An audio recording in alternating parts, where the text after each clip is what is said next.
नमस्कार। हम आज शुरू कर रहे हैं कक्षा 10 पॉलिटिकल साइंस पार्ट है जो उसका पाठ संघवाद। दूसरा पाठ है ये। सबसे पहले हम चर्चा करेंगे संघवाद का अर्थ और संघवाद के प्रकार।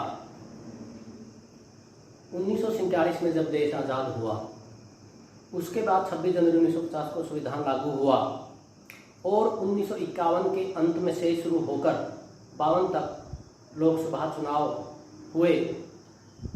उससे पहले भारत की शासन व्यवस्था कैसी हो, किस प्रकार चुनाव हो, ये सारी व्यवस्था संविधान में की गई थी। तो भारतीय संविधान में संघीय व्यवस्था की व्यवस्था की गई। तो हमारा विषय उसी से संबंधित है, संघवाद का अर्थ एवं उसके प्रकार। संघवाद का क्या अर्थ है? संघवाद एक ऐसी शासन प्रणाली है जिसमें सत्ता का विकेंद्रीकरण होता है, सत्ता का बंटवारा। सत्ता एक व्यक्ति के हाथ में केंद्रित न होकर शक्ति का बंटवारा, विकेंद्रीकरण होता है। और एक ऐसी शासन प्रणाली जिसमें जनता प्रत्यक्ष या अप्रत्यक्ष रूप से शासन में भाग लेती है, संघवाद कहलाता है। संघवाद में जनता द्वारा चुने हुए प्रतिनिधि शासन चलाते हैं और वे सरकार का गठन करते हैं। संघवाद के दो रूप हैं, कमिंग टुगेदर फेडरेशन और होल्डिंग टुगेदर फेडरेशन। जो कमिंग टुगेदर फेडरेशन है उसमें उस देश के राज्यों को कुछ स्वायत्तता प्राप्त होती है, कुछ मामलों में वे अपने निर्णय स्वतंत्र ले सकते हैं। तो ऐसे संघवाद के रूप को कमिंग टुगेदर फेडरेशन कहते हैं। और यह जो रूप है वो पाया जाता है ऑस्ट्रेलिया, अमेरिका, स्विट्जरलैंड में। दूसरा रूप है होल्डिंग टुगेदर फेडरेशन। इसमें केंद्र अधिक शक्तिशाली होता है और केंद्र पूरे देश पर नियंत्रण रखता है। राज्यों को किन्हीं मामलों में, कुछ मामलों में सीमित स्वायत्तता प्रदान की जाती है। इस प्रकार का जो फेडरेशन या संघवाद पाया जाता है वो रूस, भारत इत्यादि अनेक दूसरे देशों में ये पाया जाता है। दूसरा जो इसका पार्ट है संघवाद की विशेषताएं, यानी कि जो संघवाद है जिसमें केंद्र और राज्य सरकार अलग अलग काम करती हैं, तो उसकी विशेषताएं क्या है। सबसे पहले हम उसका चर्चा करेंगे। पहली विशेषता है संघीय व्यवस्था। संघवाद की जो पहली विशेषता है संघीय व्यवस्था होती है जिसमें एक केंद्र सरकार और राज्य सरकार। केंद्र सरकार केंद्र का शासन संभालती है, राज्य सरकार उस संबंधित राज्य का शासन संभालती है। तो दो प्रकार की सरकारें होती हैं इस प्रणाली में, संघीय व्यवस्था में, केंद्र सरकार और राज्य सरकार। अगला जो इसकी विशेषता है द्विस्तरीय विधान पालिका, यानी कि संघीय व्यवस्था में पार्लियामेंट संसद का गठन किया जाता है जिसमें द्विस्तरीय व्यवस्था की जाती है। जैसे भारत के संसद में लोकसभा और राज्यसभा, इसमें दो स्तरों का गठन किया गया है। जो लोकसभा है उसका चुनाव, उसके सदस्यों का चुनाव, एमपी का चुनाव सीधे जनता द्वारा होता है और राज्यसभा राज्यों का प्रतिनिधित्व करती है जिसका चुनाव राज्यों के चुने हुए प्रतिनिधियों द्वारा किया जाता है। भारत में लोकसभा और राज्यसभा भी संसद का एक रूप है और वो दोनों व्यवस्थाएं द्विस्तरीय विधान पालिका का रूप है। अगली विशेषता है संविधान सर्वोच्च।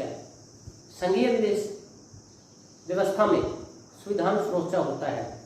सरकारें आती हैं जाती रहती हैं, लेकिन जो भी सत्तारूढ़ दल शासन करता है उसको संविधान के बनाए गए नियमों, उसके बनाए गए भागों पर, उसके बनाए गए कानूनों पर चलना पड़ता है, उनका पालन करना पड़ता है। उसके दायरे में रहकर ही कार्य कर सकते हैं। तो संघीय व्यवस्था में संविधान सर्वोच्च माना जाता है। अगली विशेषता है स्वतंत्र न्यायपालिका। संघीय व्यवस्था में न्यायपालिका का बहुत बड़ा महत्व है। जिन कार्यों पर जनता या कोई संगठन असहमति प्रस्तुत करता है तो वो न्यायालय में जा सकता है और अपनी मांग को न्यायालय के सामने रखकर उसके पक्ष और विपक्ष में चर्चा करके वो जो कानून या जिस विषय पर आपत्ति है उसको हटाया या लागू किया जा सकता है। अगली विशेषता है शक्तियों का बंटवारा। शक्तियों का बंटवारा भी संघीय विशेषता में महत्वपूर्ण स्थान रखती है। संघीय व्यवस्था में 3 प्रकार की शक्तियों का बंटवारा किया जाता है: केंद्र सूची, राज्य सूची, समवर्ती सूची। केंद्र सूची जिसमें वर्तमान में 101 विषय हैं, जिसमें केंद्र सरकार भी कानून बना सकती है और केंद्र का उन विषयों पर पूर्ण नियंत्रण होता है, जैसे वित्त, विदेशी मामले, देश की रक्षा, विदेश संबंध। इस प्रकार के अनेक ऐसे केंद्र स्तरीय जो विषय हैं वो केंद्रीय सूची में होते हैं। दूसरी सूची है राज्य सूची। राज्य सूची पर कानून बनाने का अधिकार संबंधित राज्य को होता है। इसमें भी 51 विषय हैं और इस पर कानून बनाने का अधिकार राज्य को होता है। शिक्षा, जल, परिवहन, स्वास्थ्य, इस प्रकार की अनेक ऐसी राज्य स्तरीय जो विषय हैं उन पर राज्य सरकारें काम करती है। कई विषयों को अनेक समय पर केंद्र सरकार द्वारा राज्य सूची से हटाकर समवर्ती सूची या संघीय सूची में डाला जा सकता है। अगली सूची है समवर्ती सूची। समवर्ती सूची एक ऐसी सूची होती है जिसमें कानून बनाने का अधिकार केंद्र सरकार को भी राज्य सरकार को भी होता है। लेकिन यदि केंद्र सरकार और राज्य सरकार के कानून में विवाद उत्पन्न हो जाए, टकराव उत्पन्न हो जाए, तो ऐसे विषयों पर केंद्र सरकार का कानून ही लागू होगा। तो समवर्ती सूची में उन विषयों को शामिल किया जाता है जिसमें केंद्र सरकार भी कार्य कर सकती है और राज्य सरकार भी कार्य कर सकती है। तो शक्तियों का बंटवारा। उसके बाद अगली जो इसकी संघीय व्यवस्था की विशेषता है देश की एकता को बढ़ावा। यानी कि जो संघीय व्यवस्था है वो संघवाद है, वो देश की एकता को बढ़ावा देता है। केंद्र सरकार केंद्र में काम करती है, राज्य सरकार राज्य में काम करती है। दोनों सरकार मिलकर देश की तरक्की में अपना योगदान देती हैं और यह व्यवस्था देश को एक प्रकार से अलगाव से दूर हटाकर और देश की एकता को मजबूत बनाने में महत्वपूर्ण भूमिका निभाती है। इसके अलावा एक पर्सन जो इस पाठ में काफ़ी महत्वपूर्ण है, कई वार्षिक परीक्षा में यह पाठ आया है, स्थानीय स्वशासन पर नोट लिखें। जैसे हमने चर्चा की 2 प्रकार की सरकारें, केंद्र सरकार, राज्य सरकार, लेकिन एक तीसरा विषय भी रहता है जिसको हम स्थानीय स्वशासन कहते हैं। और इस स्थानीय स्वशासन को मजबूत बनाने के लिए 1992-93 में एक संविधान संशोधन 73वां और 74वां संविधान संशोधन लाया गया, जिसमें स्थानीय स्वशासन को मजबूत बनाया गया और उसमें 3 स्तरीय ढांचे का निर्माण किया गया: जिला परिषद, ब्लॉक समिति और पंचायत। तो 3 स्तरीय जो ढांचा है इसको मजबूत बनाने के लिए अनेक प्रावधान किए गए। तो उन प्रावधानों की चर्चा करेंगे। ये प्रश्न बन सकता है स्थानीय स्वशासन पर नोट या स्थानीय स्वशासन से संबंधित दूसरी प्रकार से भी ये प्रश्न पूछा जा सकता है। इसमें एक विषय रहता है कि स्थानीय स्वशासन को प्रभावशाली बनाने के लिए क्या प्रावधान किए गए। तो पहला प्रावधान है 73वें और 74वें संविधान संशोधन द्वारा स्थानीय स्वशासन को संवैधानिक मान्यता प्रदान की गई। इससे पहले भारत में स्थानीय स्वशासन प्रचलित था, लेकिन उसको संवैधानिक मान्यता नहीं थी। तो इस संशोधन द्वारा स्थानीय स्वशासन को संवैधानिक मान्यता प्रदान की गई। आरक्षण की व्यवस्था। आरक्षण की व्यवस्था महिलाओं के लिए आरक्षण, SC, BC या अन्य वर्गों के लिए आरक्षण की व्यवस्था भी इस 93वें संविधान संशोधन में की गई, जिससे कमजोर वर्गों को भी शासन के कार्य में भाग लेने का अवसर प्रदान किया गया। निश्चित कार्यकाल।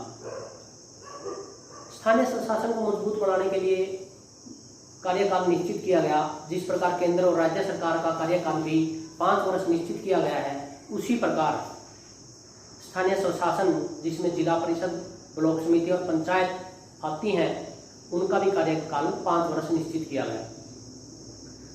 अगला जो इसमें प्रावधान किया गया, चुनाव आयोग।